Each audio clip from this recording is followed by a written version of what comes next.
For the first time in 15 years, the Pelican Rapids boys basketball team is back in the state championship tournament. The Vikings making their first state appearance since 2009 after bulldozing their way through the Section 8 tournament. Their first opponents on their state's biggest stage, the Lake City Tigers.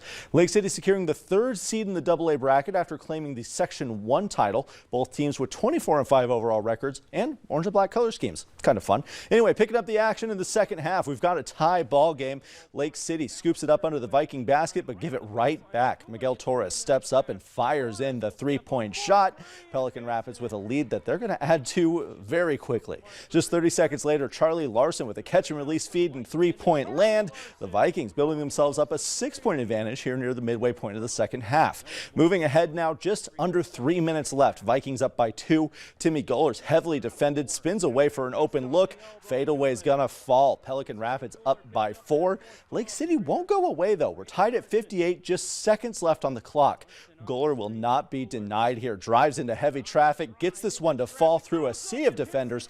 Pelican Rapids with a late lead, but a pair of Lake City free throws will send us to overtime, and the overtime period belongs to Lake City. Vikings held to just 1 point in the 4-minute frame. The Tigers win in advance, 72-61.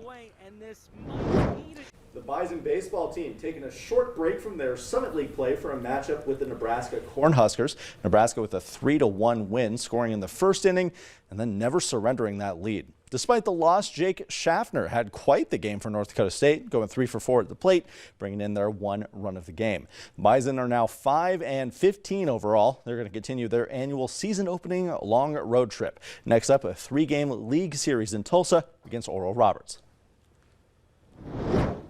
And there's a new NIL collective looking to support student athletes at the University of North Dakota. The 1883 Collective officially launched this morning, spearheaded by Grand Forks business owners Jonathan Holt and Matt Bonzer.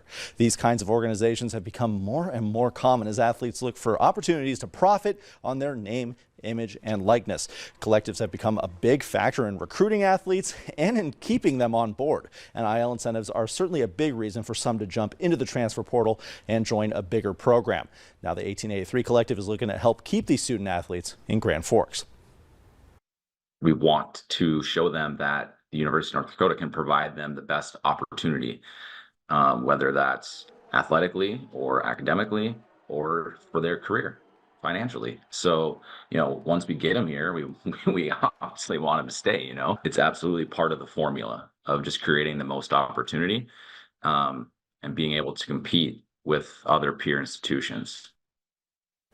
UND has seen a good number of players hit the transfer portal just this year. A few of the big names that they've lost or in the process of losing to other schools. They're certainly hopeful with more opportunities through the 1883 collectives. They can see this list shrink a bit. And guys, I did just want to say before we get out of here, of course, the Bison women's basketball team getting ready to compete in the second round of the WNIT had a first round bye. They know their opponents now. It's going to be Montana.